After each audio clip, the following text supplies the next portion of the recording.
एक मर्तबा जब बीबी फातिमा अपने शौहर हजरत अली से नाराज होकर अपने मायके चली गई, यानी अपने वालिद हजरत मोहम्मद मुस्तफ़ा सल्लल्लाहु ताला अलैहि वसल्लम के घर चली गई, तो उसके बाद में आप देखिए कि आप सल्लल्लाहु ताला अलैहि वसल्लम ने अपनी प्यारी बेटी से क्या फरमाया। ये वाकया सुनकर आप लोग भी हैरान हो जाएंगे। इसलिए आज की वीडियो आप सभी लोगों के लिए बहुत ही खास है, और खासकर ऐसी औरतें जो छोटी छोटी बातों पर नाराज होकर अपने मायके में यानी कि अपने बाप के घर चली जाकर बैठ जाती हैं। हमारी उन बहनों से ये गुजारिश है और उन भाई से गुजारिश है जिनकी शादी हो चुकी है, और वो लोग भी इस वीडियो को देख रहे हैं जिनकी शादी होने वाली है। इंशाल्लाह आपकी जिंदगी बदल जाएगी। और अगर आपको हमारा ये वीडियो अच्छा लगे तो बस आप इस वीडियो को एक लाइक कर दीजिए। दोस्तों, हजरत बीबी फातिमा रजी अल्लाह ताला अन्हा पैगंबर हजरत मोहम्मद मुस्तफ़ा सल्लल्लाहु ताला अलैहि वसल्लम की प्यारी बेटी और हजरत अली की बीवी हैं। सिर्फ 22 साल की उम्र में आपकी शहादत हो गई थी। एक मर्तबा हजरत अली रजी अल्लाह ताला अन्हु ने पैगंबर हजरत मोहम्मद सल्लल्लाहु ताला अलैहि वसल्लम से पूछा, या रसूलल्लाह, आप हम दोनों में से किससे ज्यादा मोहब्बत करते हैं? यानी आप अपनी बेटी और अपने दामाद में से सबसे ज्यादा मोहब्बत किससे करते हैं? या रसूलल्लाह,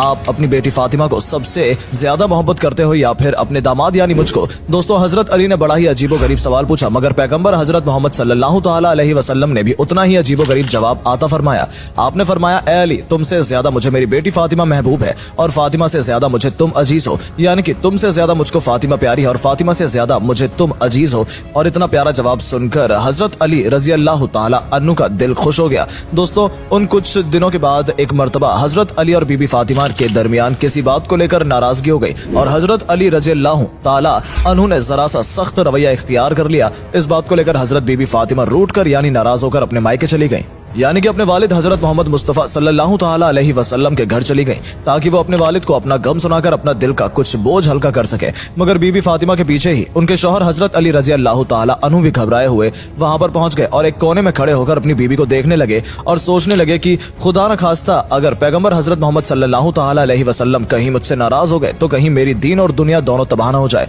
इसलिए अगर कोई बात यहाँ पर नाराजगी का सबब बनती है तो फौरन उसका हल कर दिया जाए। बस यही सोचकर हजरत अली रजी अल्लाह ताला अन्हु एक कोने में खड़े हो गए। उसके बाद हजरत बीबी फातिमा रजी अल्लाह ताला अन्हा ने अपने वालिद पैगंबर हजरत मोहम्मद मुस्तफ़ा से अपने शौहर हजरत अली की सख्ती और उनके गुस्से की शिकायत करने लगी, और अपने शौहर की ज्यादती का हल अपने वालिद को सुनाने लगी, और फिर जारोकतार रोने लगी। ये देखकर हजरत मोहम्मद सल्लल्लाहु ताला अलैहि वसल्लम ने अब जब अपनी बेटी को इस कदर रोते हुए देखा तो उनका भी दिल भर आया और आप गमजदा हो गए। फिर भी आप सल्लल्लाहु ताला अलैहि वसल्लम ने अपने दामाद हजरत अली के बारे में कुछ भी भला बुरा नहीं कहा, यानी हजरत अली को कोई भी बुराई नहीं की, बल्कि पैगंबर हजरत मोहम्मद सल्लल्लाहु ताला अलैहि वसल्लम ने अपनी बेटी फातिमा को समझाते हुए इरशाद फरमाया, ए बेटी, हमने तुम्हारा निकाह उस शख्स के साथ किया था जो कुरैश के जवानों में सबसे ताकतवर था और इस्लाम लाने वालों में से सबसे ज्यादा अफजल था।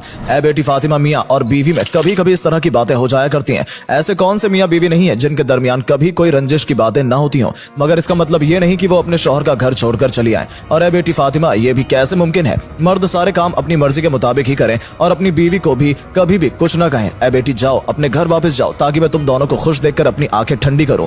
अल्लाह तुमको हमेशा खुश रखे और आबाद रखे, और तुम दोनों मियाँ बीवी में हमेशा मोहब्बत बनाए रखे। अपने वालिद की ये बात सुनकर बेटी के दिल की नाराजगी थोड़ी दूर हो गई। उधर एक कोने में खड़े हजरत अली ने जब पैगंबर हजरत मोहम्मद मुस्तफ़ा के मुंह से ये बातें सुनी, ये गुफ्तगू सुनी, तो उनका भी दिल भर आया। उनकी भी आंखों में आंसू आ गए और हजरत फातिमा के सामने हाजिर हो गए। आंखों में आंसू लिए हजरत फातिमा से कहने लगे, ए फातिमा, अल्लाह की कसम, आइंदा कभी भी तुम्हारे साथ ऐसी बातें नहीं करूंगा और ना ही तुम्हारे साथ ऐसा सख्त रवैया इख्तियार करूंगा जिससे तुम्हारे नाजुक दिल को ठेस पहुंचे। दोस्तों, हजरत अली के जबान से ये बातें सुनकर हजरत फातिमा का दिल भी भर आया और वो कहने लगी, ए मेरे शौहर, नहीं, इसमें तुम्हारी कोई गलती नहीं थी, गलती तो मेरी ही थी जो थोड़ी ही बात पर मैं आपसे नाराज होकर अपने वालिद के घर चली गई। मुझे आप माफ कर दीजिए। उसके बाद में दोनों मियाँ बीवी मोहब्बत से सरासर होकर खुशी से अपने घर वापस लौट गए। ये देखकर प्यारे नबी की आंखों में आंसू बहने लगे। दोस्तों, उसके बाद दोनों मियाँ बीवी में मोहब्बत इस कदर बढ़ी कि आज ऐसा कोई भी निकाह नहीं होता जिसमें ये दुआ न की जाती हो, यानी कि तमाम निकाहों में अल्फाज ये जरूर दोहराए जाते हैं कि या अल्लाह, जिस तरह से अपने हजरत बीवी फातिमा और हजरत अली के दरमियान मोहब्बत पैदा की थी, उसी तरह से मोहब्बत इन दोनों मियाँ बीवी के दरमियान भी डाल दो, यानी कि हजरत अली और बीबी फातिमा के दरमियान इतनी मोहब्बत थी। उसके बाद दोस्तों, एक मर्तबा हजरत बीबी फातिमा बीमार हो गई। हजरत अली ने फरमाया, ए फातिमा, आपने आज तक किसी भी चीज की फरमाइश नहीं की, आज आप बताइए कि आपका किस चीज को खाने का दिल कर रहा है। तो ये सुनकर हजरत फातिमा ने फरमाया, या अली, आज मेरा अनार खाने का दिल कर रहा है। हालांकि उस वक्त अनार का मौसम नहीं था, मगर फिर भी हजरत अली ने अपनी बीवी हजरत फातिमा की ख्वाहिश को पूरा करने के लिए अपने घर से निकले और ये यहूदी के दरवाजे पर पहुंच गए जो कि अनार की तिजारत करता था। आपने उस यहूदी के दरवाजे पर दस्तक दी थी। वो यहूदी जैसे ही बाहर आया तो हजरत अली से यहाँ आने की वजह पूछने लगा। हजरत अली ने फरमाया मुझे एक अनार चाहिए। उस यहूदी ने साफ मना कर दिया कि इस वक्त मेरे घर पर एक अनार का दाना भी नहीं है। मगर हजरत अली फिर कहने लगे नहीं, तुम्हारे घर में अनार मौजूद है। वो यहूदी फिर से कहने लगा मैं सच्चा यहूदी होकर कहता हूँ कि मेरे घर में अनार नहीं है। हजरत अली ये सुनकर मुस्कुराने लगे और आपने फरमाया कि मैं एक पैगंबर का दामाद होने की हैसियत से कहता हूँ कि आपके घर में अनार मौजूद है। यहूदी अभी भी अपनी जिद पर अड़ा हुआ था कि इतने में उसकी बीवी जो घर के पर्दे के पीछे खड़ी होकर सारी बातें सुन रही थी,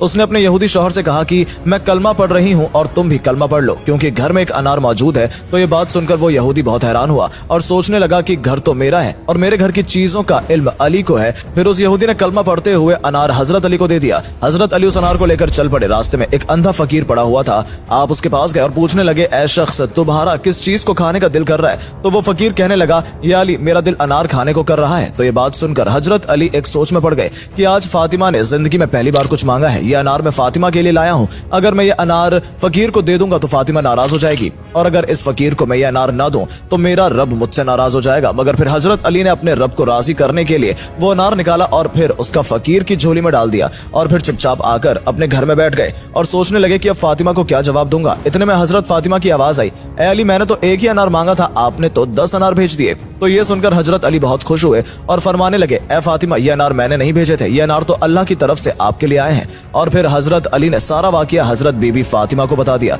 तो दोस्तों, आज की ये वीडियो आपको कैसी लगी कमेंट्स में बताना मत भूलिएगा।